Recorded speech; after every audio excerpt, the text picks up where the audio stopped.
Pemirsa, dimanapun Anda berada, perkenalkan, saya Dr. Hewan Khairul Rizal, sehari-hari bertugas sebagai dokter hewan di Puskeswan, Pusat Kesehatan Hewan Sungai Mandau. Dokter hewan di Dinas Peternakan dan Perikanan Kabupaten Siak. Nah, pemirsa sekalian, kehadiran peternak madu yang ada di Kabupaten Siak ini meningkatkan perekonomian dan kesejahteraan bagi petani itu sendiri dan bagi peternak itu sendiri.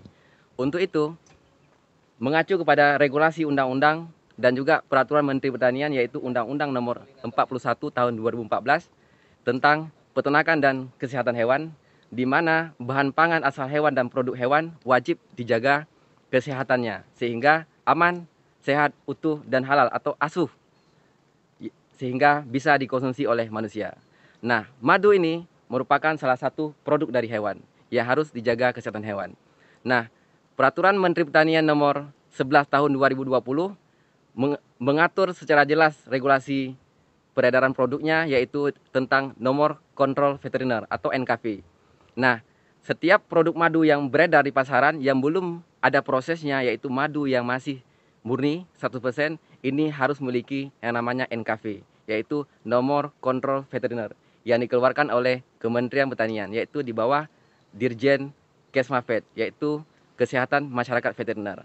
Nah, para peternak madu yang ada di Indonesia ini dapat mengurusnya dengan cara melengkapi administrasi, teknis, dan juga kemudian melalui rekomendasi dinas setempat, kemudian diteruskan kepada Direktur Jenderal Peternakan Kesehatan dan Masyarakat Veteriner, yaitu Kesmafet, Kesehatan Masyarakat Veteriner.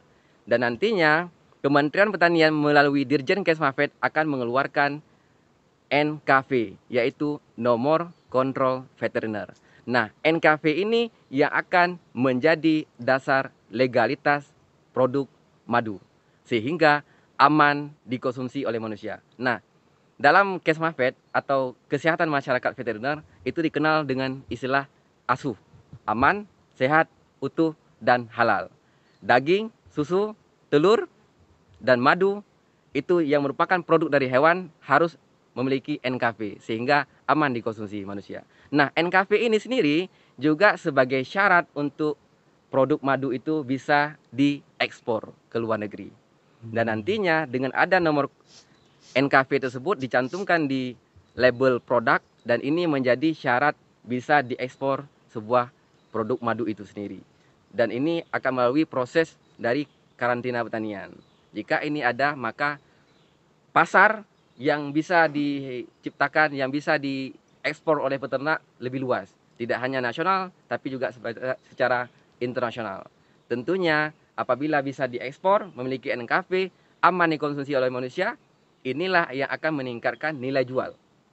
Harga jual tentu akan lebih tinggi ketika kita ekspor.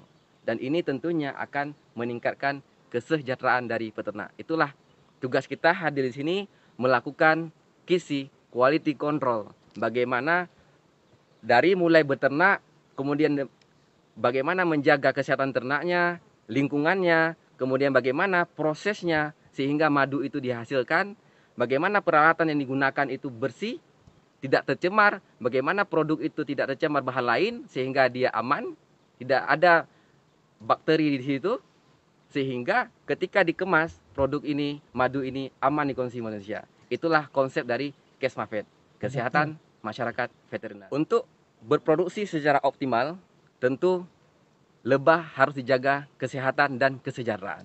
Maka dalam istilah kesehatan hewan kita kenal dengan animal welfare, the five of freedom animal welfare, 5 azas kesejahteraan bagi hewan itu sendiri, yaitu bebas rasa lapar, haus, sakit, ketidaknyamanan, dan bisa mengekspresikan perilaku alamiah. Maka dari dasar itulah kita menjaga bagaimana suhu lingkungan, kemudian daerah yang akan diambil nektarnya oleh lebah, tidak boleh yang disemprot, maka harus ada koordinasi. Misalkan tidak ada pestisida di tanaman tersebut, sehingga aman, lebahnya tidak mati, kemudian juga madunya tidak tercemari. Kemudian juga kita akan melakukan pengecekan kesehatan lebah. Nah, ternak lebah itu sendiri juga bisa menderita penyakit. Banyak penyakit-penyakit pada lebah yang mengakibatkan kematian dan juga penurunan produktivitas. Larva-larva yang ada pada kota ini juga bisa mati apabila diserang oleh penyakit. Salah satu penyakit yang sering dan bahkan umum terjadi pada lebah yaitu infestasi tungau atau ektoparasit yang ada pada lebah, yang ada pada larva itu sendiri, sehingga sebelum berkembang menjadi lebah yang dewasa mati terlebih dahulu. Dan tentunya dengan mati larva itu tentu akan berkurang jumlah dari lebah, tentu secara tidak langsung akan mempengaruhi kualitas dan juga produktivitas. Dan itu yang akan kita lakukan. Dan sekarang untuk mencapai hal tersebut, kita sudah mengarahkan peternak madu kita, ayo bersama-sama kita bikin kelompok tani. Nantinya kelompok tani itu akan mengurus surat izin usaha peternakan dari daerah. Setelah daerah, rekomendasi dari dinas setempat peternakan, mulai dari kabupaten, provinsi, kemudian regulasi terakhir adalah terobosannya adalah mendapat NKV, nomor kontrol veteriner dari Dirjen Kesmafet, Dirjen Kesehatan Masyarakat Veteriner yang ada di Kementerian Pertanian. Itulah goal pointnya.